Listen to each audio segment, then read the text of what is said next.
Halo, nama aku Laudia. Di sini aku berperan sebagai pejabat tinggi PT Cinta Kamu, mantan direktur utama.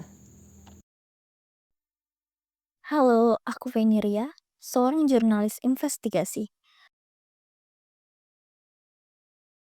Nama aku Hanun. Di sini aku berperan sebagai pegawai di PT Cinta Kamu yang terjebak dalam sistem. Halo, aku Jayanti sebagai aktivis kritikus pemerintah.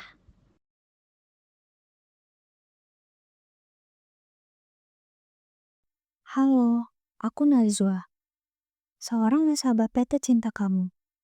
Aku terkena dampak langsung dari skandal korupsi di PT Cinta Kamu. Halo, aku Selin, sebagai moderator kalian kali ini. Hai, nama aku Nadine.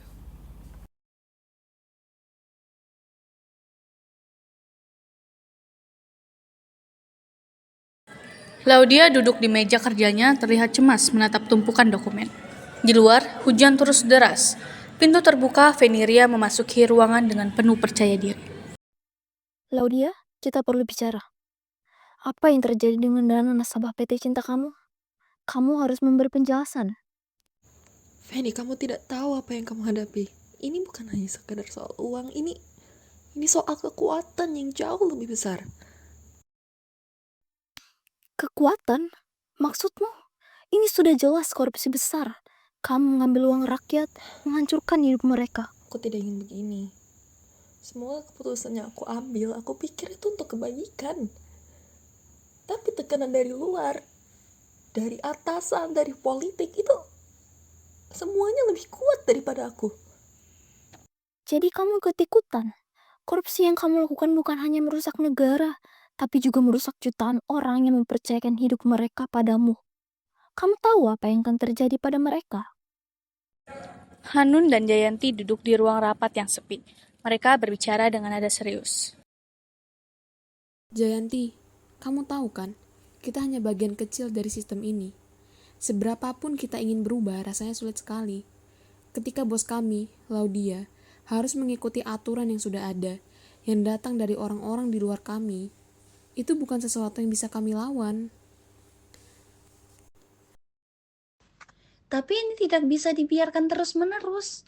Mereka bersembunyi di balik kekuasaan dan korupsi sistemik. Hanun, kamu tahu seperti apa rasanya. Tapi kita tidak bisa menyerah. Kalau kita tidak mengubah sistem, siapa lagi yang akan melakukannya? Aku tahu, tapi perubahan itu butuh waktu, Jayanti. Banyak yang sudah mencoba dan gagal. Aku bingung. Kita harus percaya, Hanun, karena jika kita tidak melakukannya, siapa yang akan merasakan dampaknya? Kami, rakyat kecil yang terkena. Jangan biarkan korupsi menjadi ilusi yang terus ada. Kita bisa berjuang bersama. Najwa duduk termenung di ruang tamu rumahnya. Dia memegang surat dari PT Cinta Kamu. Wajahnya terlihat dengan keputusasaan. Jayanti memasuki rumahnya dengan hati-hati.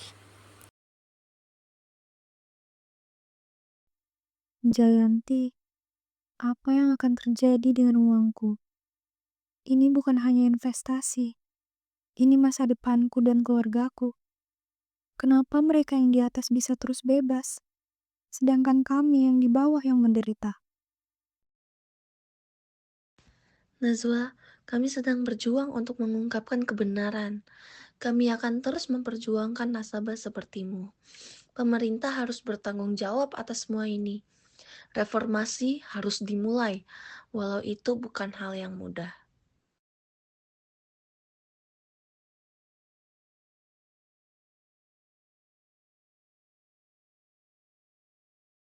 Tapi, bagaimana jika mereka hanya berjanji tanpa tindakan nyata? Apakah ini hanya akan menjadi cerita lagi? Seperti yang sudah-sudah? Semua hanya janji manis. Kembali ke ruang kantor PT Cinta Kamu. Laudia dan Veniria duduk berhadapan. Suasana tampak tegang. Feni, aku tahu aku salah. Tapi ini bukan hanya salah aku. Ini sistem yang rusak, yang terus dipelihara. Apa yang bisa dilakukan jika seluruh struktur ini dipenuhi oleh orang-orang yang hanya peduli pada kekuasaan dan keuntungan pribadi? Reformasi? Itu hanya ilusi, Fanny. Kau pikir ada yang berani mengubah semuanya? Mungkin benar loh dia. Perubahan tidak akan datang dengan mudah. Tapi jika kita tidak mulai dari sini, dari pengungkapan kasus ini, dari mengungkapkannya sebenarnya terjadi, maka kita hanya akan terus membiarkan sistem ini merusak masa depan negara ini. Aku ingin percaya. Aku ingin perubahan itu datang.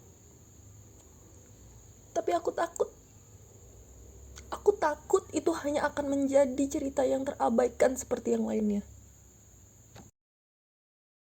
Di luar gedung PT Cinta Kamu, Veneria berdiri menatap langit malam penuh harapan. Kita akan terus berjuang untuk mereka yang hilang harapan, untuk mereka yang terhimpit oleh sistem yang korup. Reformasi ini bukan hanya tentang mengganti para pejabat, tapi tentang mengubah cara kita melihat masa depan. Kita tidak boleh menyerah.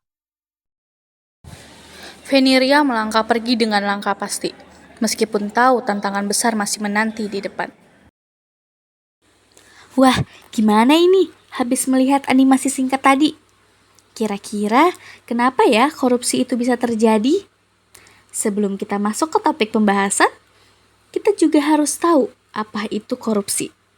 Nah, korupsi menurut KBBI yaitu penyelewangan atau penyalahgunaan uang negara, perusahaan, organisasi, yayasan, dan sebagainya untuk keuntungan pribadi ataupun orang lain. Korupsi telah menjadi masalah struktural yang menghambat kemajuan di banyak negara di dunia, terutama di negara-negara berkembang.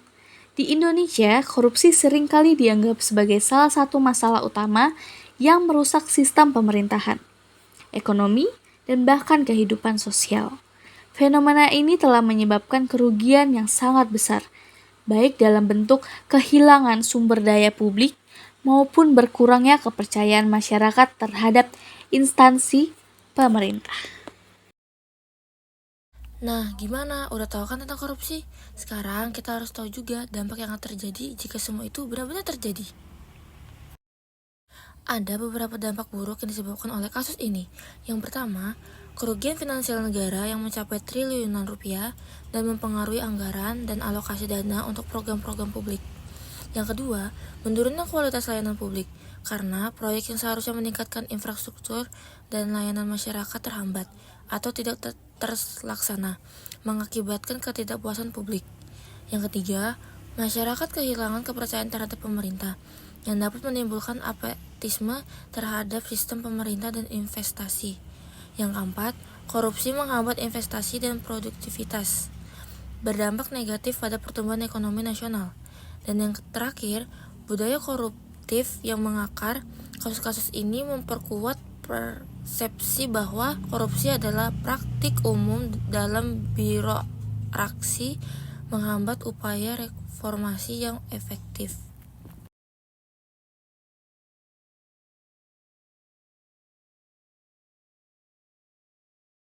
Tentu saja, setiap masalah pasti bisa dicari solusi penyelesaiannya. Mari kita bahas. Pada kasus ini, terdapat beberapa solusi yang dapat digunakan sebagai langkah penyelesaian dan cara menanggapi kasus korupsi.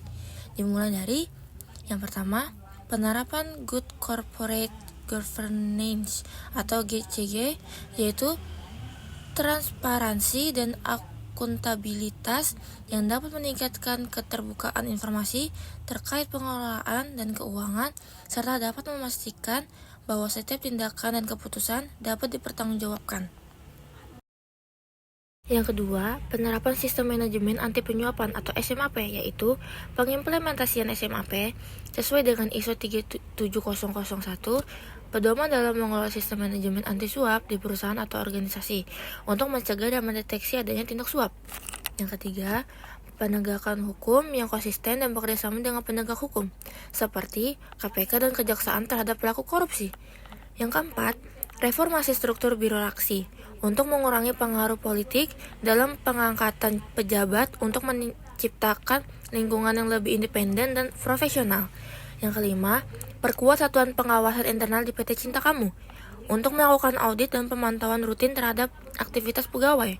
Yang keenam, pendidikan dan etika serta pelatihan dan pengembangan SDM dengan cara sosialisasikan nilai-nilai etika seperti Pancasila dan budaya anti korupsi kepada pegawai Cinta Kamu untuk meningkatkan kapasitas pegawai melalui pelatihan yang berfokus pada etika dan integritas dalam pengelolaan keuangan.